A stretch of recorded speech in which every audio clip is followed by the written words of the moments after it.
to LTTV Combat Sports Talk. And for those that may be new to this channel, I do content on boxing and mixed martial arts. If that's the content that you're into, feel free to hit that subscribe button. Well, it looks like the trilogy has come to a close. Tyson Fury was successful and ended up stopping Deontay Wilder in the 11th round. Now, first off, I liked how Wilder came out aggressive early and was invested in jabs to the body after the first round or two. And then somewhere after that, he got away from that and was kind of head hunting and was really one-dimensional. And Tyson Fury, having a good IQ and just all around just good boxing skills, he kind of telegraphed that and made Wilder pay for it in more ways than one inside the fight, whether it was headlocks or catching Wilder with his own right hand. It was just a one-sided performance for the most part. I had Fury up rounds 3, 5, 6, 7, 8, 9, 10, 11. So I had Fury up at least by 8 rounds. Now, Wilder, I don't know what the hell was wrong with him, to be honest. He looked out of it. He looked out of gas after the 4th or 5th round. That's just from what I saw. And I want to say he did have a broken hand, because I did see that. Because he was kind of touching that hand a lot. In 78 Sports, he kind of confirmed it. So I kind of figured that was up, because Wilder has had hand issues throughout his career, and the horsehair gloves was a reason for it. And I don't know what round he broke his hand, but you can definitely tell something was wrong with it. But Wilder, being a fighting champion with the fighter spirit, he still kept going. Even though he was winded, depleted of energy and stamina, he still kept pressing, still kept going. And he went out on his shield like he wanted. Now, the horsehair gloves, those should not have been in play.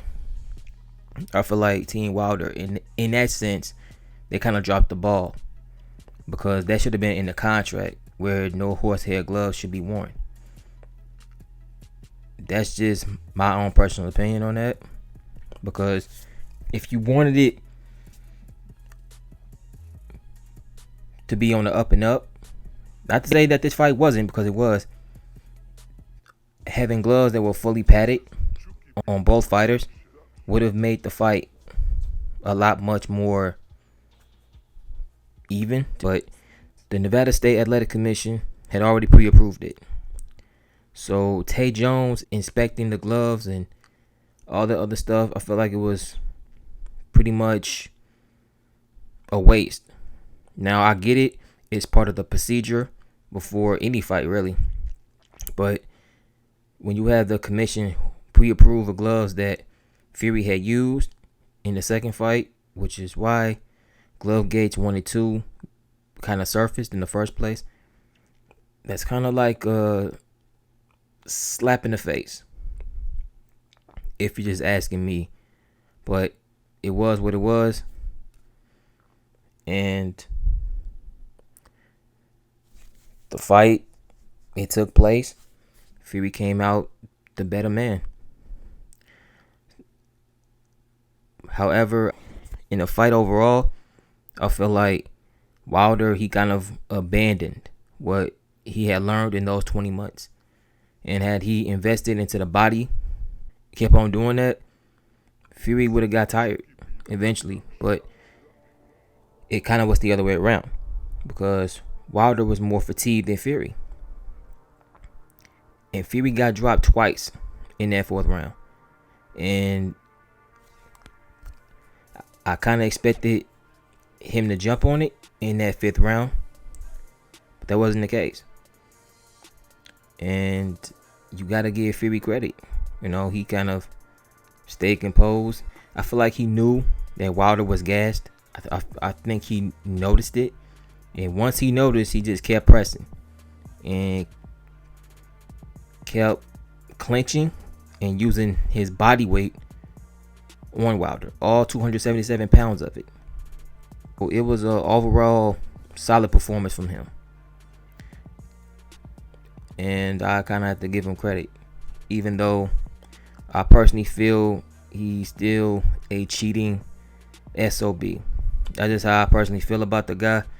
Nothing will ever change that. The fact that he did win this trilogy and everything was kind of on the up and up with the gloves, people should not forget that he had to cheat in both fights. But I feel like after this trilogy, many are going to turn the other cheek on that and not acknowledge the fact that the gloves were suspect in both fights. They're going to say Wilder's making excuses. They're going to say he got beat and he should just accept it. They're going to do a lot of these tactics to kind of deflect from the obvious truth. But that's just how I feel about this whole situation. And Deontay Wilder, he went out on his shield, and he has nothing to be ashamed of. He came in a warrior and came out a warrior, so he should keep his head up high. And I'm pretty sure, he would definitely take some time off to regroup and reevaluate and adjust. And honestly, listening to Malik Scott a lot more should have been on the agenda, because after a certain amount of rounds, he kind of just went away from it, and they had a game plan, and he kind of just threw it out the window and fought on instinct. And in boxing, you can do that, but against someone like Fury, you have to stay the course and wait for your opportunity. And I think he kind of blew his wad, if you will, and he paid the price. And we shall see what's next for him. Far as Tyson Fury is concerned, I don't think anyone in the heavyweight division is beating him. I just can't see it. Usyk is not doing it. Joshua especially is not doing it. And Wilder, I don't think he can do it either, especially when you add the horsehair gloves into the equation. Even though fully padded gloves, Fury has zero power, pillow fisted as hell. But when you add the horsehair gloves plus his weight and his size, you giving a guy of that weight and size the horsehair gloves, he's gonna do some damage to you. And I think Fury overall will just reign on the heavyweight division until he retires. And I do believe that he will be undisputed. As sad as it is for me to say this, that's just the God honest truth to it. No one in heavyweight is fucking with him. That's just how I feel about that. And that's going to conclude this video. If you liked and enjoyed it, hit that like, hit that subscribe button, and hit that bell so you never miss any of my uploads and you will see all of my notifications. I'm LTTV Combat Sports Talk. I'm out of here. Peace.